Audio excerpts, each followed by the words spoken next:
Hey students, welcome back to my channel Smart Study with Vinod. Historical background of Indian constitution की series में ये हमारा अगला video है पिट्स इंडिया एक्ट ऑफ 1784। इससे पिछले वीडियोस में हमने क्या पढ़ा था? रेगुलेटिंग एक्ट ऑफ 1773 और अमेंडिंग एक्ट ऑफ 1781। ये वीडियोस देखने के लिए आप मेरे चैनल पे जाके देख सकते हैं। और अभी हमारा नेक्स्ट वीडियो है पिट्स इंडिया एक्ट ऑफ 1784। अब तक हमने क्या पढ़ा? अब कौन रूल कर रहा है इंडिया में? East India company. अब ईस्ट इंडिया कंपनी इंडिया में रूल कर रही है। अब पिट्स इंडिया एक्ट ऑफ 1784 आता है। इसके मेन फीचर्स क्या है देखते हैं। It distinguish the commercial and political features of the company. इससे पहले कंपनी एक यूनिट की तरह काम कर रही थी। इट मीन्स कि यूनिट कैसे की, जो भी फीचर्स है, जो भी वर्क हो रहा है, एक यूनिट के तौर पे हो रहा है। पूरा एक ही है जो उसका गवर्नर जनरल संभाल रहा है वो।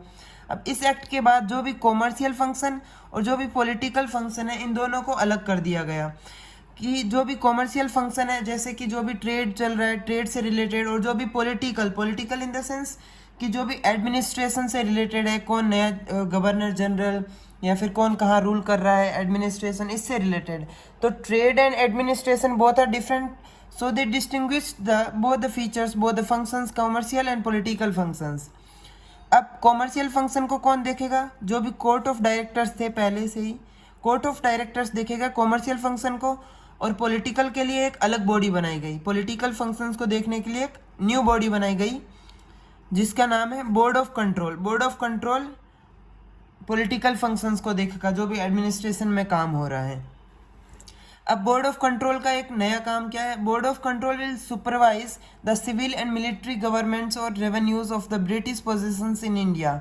मतलब कि जो भी सिविल का काम हो रहा है, जो भी मिलिट्री गवर्नमेंट्स और जो भी रेवेन्यू का काम हो रहा है इंडिया में ब्रिटिशर्स के द्वारा, जो भी ब्रिटिशर्स के थ्रू जो भी काम इंडिया में हो रहा है, वो पूरा बोर्ड ऑफ कंट्रोल देखेगा, पूरा बोर्ड ऑफ कंट्रोल सुपरवाइज करेगा।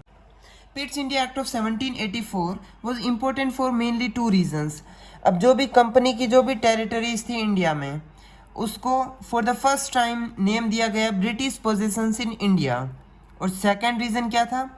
अब जो भी ब्रिटिश गवर्नमेंट है, जो पहले से रूल कर रही है, ब्रिटिश गवर्नमेंट के पास सुप्रीम कंट्रोल होगा कंपनी के जो भी अफेयर्स एंड एडमिनिस्ट्रेशन।